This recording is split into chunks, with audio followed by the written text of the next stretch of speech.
प्रधानमंत्री नरेंद्र मोदी लाओस के सफल दौरे के बाद स्वदेश रवाना हो गए हैं। अपने 2 दिवसीय दौरे में पीएम मोदी ने भारत आसियान शिखर सम्मेलन और ईस्ट एशिया शिखर सम्मेलन में हिस्सा लिया।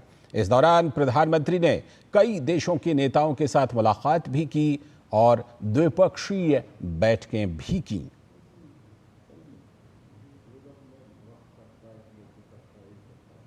और प्रधानमंत्री नरेंद्र मोदी ने 19वें पूर्वी एशिया शिखर सम्मेलन के दौरान अपने वक्तव्य में सबसे पहले टाइफून यागी से प्रभावित लोगों के प्रति अपनी गहरी संवेदनाएं व्यक्त की।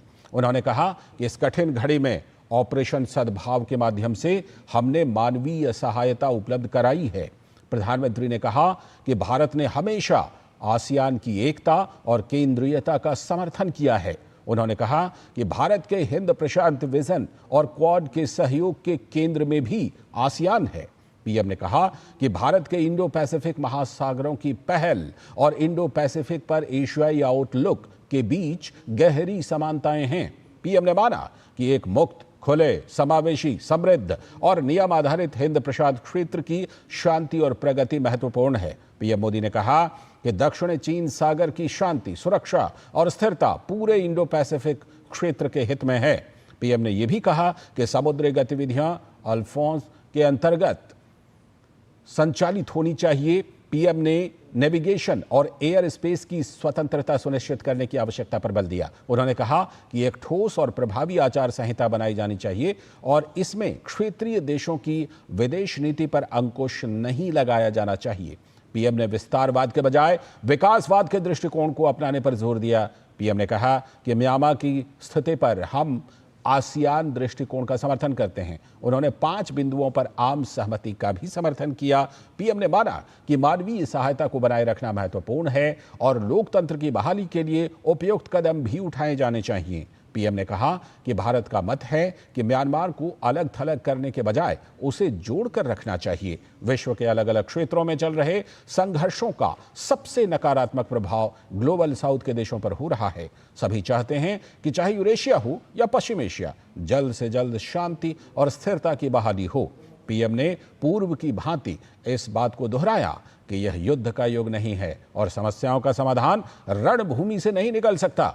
पीएम ने संप्रभुता, क्षेत्रीय अखंडता और अंतर्राष्ट्रीय कानूनों का आदर करने की आवश्यकता पर बल दिया। उन्होंने कहा कि मानवीय दृष्टिकोण रखते हुए बातचीत और कूटनीति को प्रमुखता देनी होगी। पीएम ने कहा कि विश्व बंधु के दायित्व को निभाते हुए भारत इस दिशा में हर संभव योगदान करता रहेगा।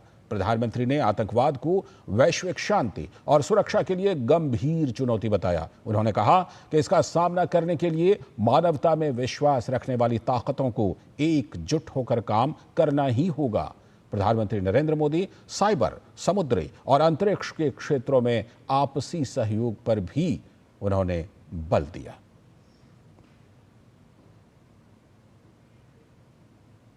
और प्रधानमंत्री नरेंद्र मोदी और लाओस के प्रधानमंत्री सोनेक्से सिफांडोन की मौजूदगी में दोनों देशों के बीच 6 समझौतों का आदान प्रदान किया गया, जिनमें प्रमुख रूप से रक्षा और प्रसारण के क्षेत्र में सहयोग शामिल हैं। इसके अलावा मेकोंग गंगा और कस्टम में सहयोग करने पर भी समझौता किया गया।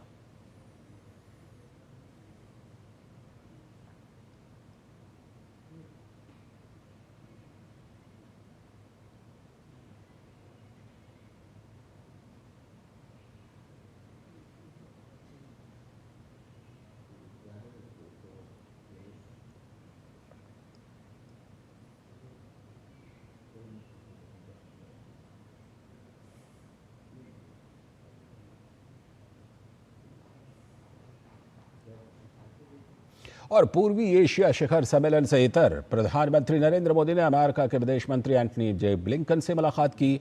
प्रधानमंत्री मोदी ने तूफान मिल्टन के कारण हुई जान माल की हानि पर शोक व्यक्त किया। इस दौरान पीएम ने न्यूजीलैंड के प्रधानमंत्री क्रिस्टोफर लक्सन से भी मुलाकात की।